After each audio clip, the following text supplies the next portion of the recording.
আসসালামু আলাইকুম ও রহমতুল্লাহ বরকাত।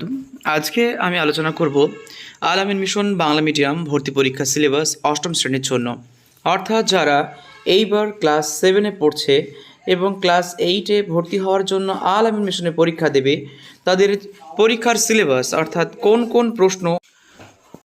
কোন কোন সাবজেক্ট থেকে কত নম্বর থাকবে, জেনারেল নলেজ থাকবে কি না, এবং এর পাশাপাশি পরীক্ষার ধরন কেমন হবে সেই বিষয়ে আজকের আলোচনা।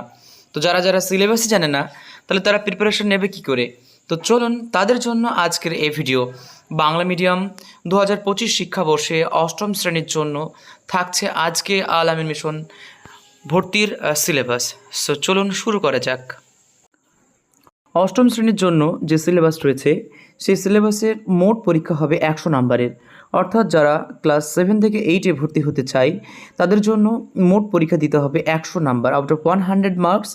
বাংলা থাকবে 15, ইংরেজি থাকবে 20, গণিত থাকবে 20, বিজ্ঞান থাকবে 20, সমাজ বিজ্ঞান থাকবে 15, সাধারণ জ্ঞান এবং মানসিক পারদর্শিতা থাকবে 10 নাম্বার।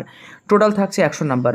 বাংলা থাকছে যে সমস্ত যে সিলেবাসে যে বিষয়গুলো থাকবে সেগুলো এরকম: বাংলা ভাষা শব্দ, খাঁটি দেশি শব্দ, তৎসম শব্দ, তদ্ভব শব্দ, অর্ধ তৎসম বা ভগ্ন তৎসম, এবং থাকছে বিদেশি শব্দ, মিশ্র শব্দ, বানান, বাংলা যে বানান রয়েছে নানা রকম শব্দ, যেমন যৌগিক, রূঢ়, যোগরূঢ়, শব্দ দ্বৈত, ধ্বন্যাত্মক শব্দ, অনুকার শব্দ, শব্দ তৈরির কৌশল, ধাতু ও শব্দের সঙ্গে প্রত্যয়যোগী শব্দ, কারক, বিভক্তি, অনুসর্গ, এবং থাকছে এক কথায় প্রকাশ, বাগধারা ইত্যাদি। থাকছে বোধ পরীক্ষণ, অর্থাৎ একটা আনসিন প্যাসেজ থাকবে, সেখান থেকে তথ্য থাকবে, প্রশ্ন করতে হবে। গ্রামারের মধ্যে যে পার্টগুলো থাকছে, গ্রামার পার্টটা বেশ হিউজ একটা পার্ট। সো গ্রামার পার্টটি খুবই ভালো করে করতে হবে, আদারওয়াইজ বড় সমস্যা দেখা দেবে। তো গ্রামার পার্টটা যদি না করে তাহলে সেক্ষেত্রে কিন্তু পাশ করা বেশ মুশকিল হয়ে পড়বে। তো গ্রামারে যে যে জিনিসগুলো থাকছে: types of sentence, subject and predicate of sentence, noun, kinds of nouns and their examples, pronoun, personal, possessive, relative, adjective থাকবে, পসেসিভ অ্যাডজেক্টিভ, পার্টিসিপল অ্যাডজেক্টিভ, থাকছে degree, comparison of adjective, adverb, adverb of time, adverb of place, adverb of manner, articles, preposition, tense, present tense, continuous, present continuous, past continuous and perfect, future indefinite, continuous, subject, verb, agreement, voice change থাকবে, এবং এর পাশাপাশি থাকবে assertive, imperative এবং interrogative sentence, narration change of assertive, interrogative and imperative sentence both থাকছে। Vocabulary part থেকে থাকবে synonym, antonym, prefix এবং সাফিক্স।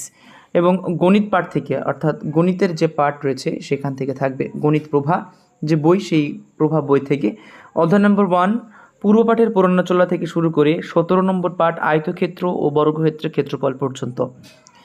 এবং বিজ্ঞান পাঠে থাকছে বিজ্ঞান পাঠ পরিবেশ বিজ্ঞান সপ্তম শ্রেণী অধ্যায় নম্বর 1 থেকে শুরু করে তাপ, আলো, চুম্বক, তড়িৎ, পরিবেশ বান্ধব শক্তি, অধ্যায় নম্বর 3 পরমাণু, অণুপরমাণু রাসায়নিক বিক্রিয়া, অধ্যায় নম্বর 5, অধ্যায় নম্বর 6 এই অংশগুলো থাকছে।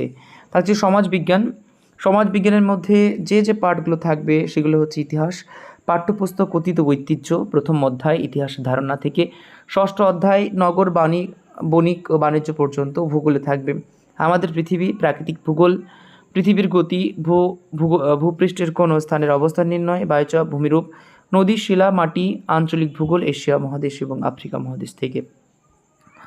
থাকছে সাধারণ মানসিক পারদর্শিতা, ইসলাম ধর্ম সম্পর্কিত জ্ঞান, সাম্প্রতিক প্রসঙ্গ, খেলাধুলা, মানসিক পারদর্শিতা সম্পর্কিত সাধারণ জ্ঞান।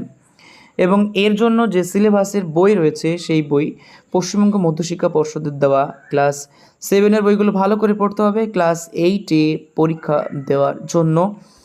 এবং থাকছে বিভিন্ন ধরনের গ্রামার বই, এবং এর পাশাপাশি ইসলামিক স্টাডিজের জন্য নবীদের জীবনী এবং ইসলাম পরিচয় এই বইগুলো পড়তে হবে।